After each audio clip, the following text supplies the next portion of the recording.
ऊस दर नियंत्रण कायदा 1966 नुसार मागील हंगामातील हिशेब दिल्याशिवाय आणि चालू गळीत हंगामातील दर जाहीर केल्याशिवाय कारखाने सुरू करता येणार नाहीत। तरीही कायद्याचं उल्लंघन करून कोल्हापूर जिल्ह्यातील अनेक कारखाने सुरू करण्यात आलेत। ऊस दर प्रश्नी सोमवारी जिल्हाधिकारी कार्यालयात कारखानदार आणि शेतकरी संघटनांच्या प्रमुख पदाधिकाऱ्यांची बैठक झाली। मात्र या बैठकीत कोणताही ठोस निर्णय झालेला नाही। त्यामुळे आक्रमक झालेल्या शेतकरी संघटनांनी आता आंदोलनाचा निर्णय घेतलाय। त्यानुसार गुरुवारी 6 नोव्हेंबरला प्रादेशिक साखर सहसंचालक कार्यालयासमोर बेमुदत ठिय्या आंदोलन करणार असल्याची माहिती विविध शेतकरी संघटनांच्या पदाधिकाऱ्यांनी दिली। गुरुवार दिनांक 6 नोव्हेंबरपासून साखर प्रादेशिक सहसंचालक साखर कोल्हापूर यांच्या कार्यालयासमोर बेमुदत ठिय्या आंदोलनाचा इशारा दिलेला आहे।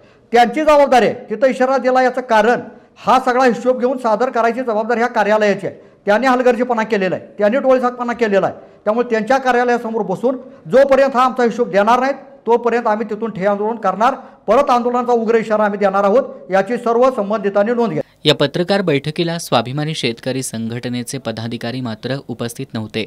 यावेळी भगवान काटे, संभाजी ब्रिगेडचे रुपेश पाटील, वैभव कांबळे, आम आदमी पार्टीचे संदीप देसाई, शेतकरी सेनेचे जनार्दन पाटील, रंगराव पाटील, ज्ञानदेव पाटील आदी उपस्थित होते।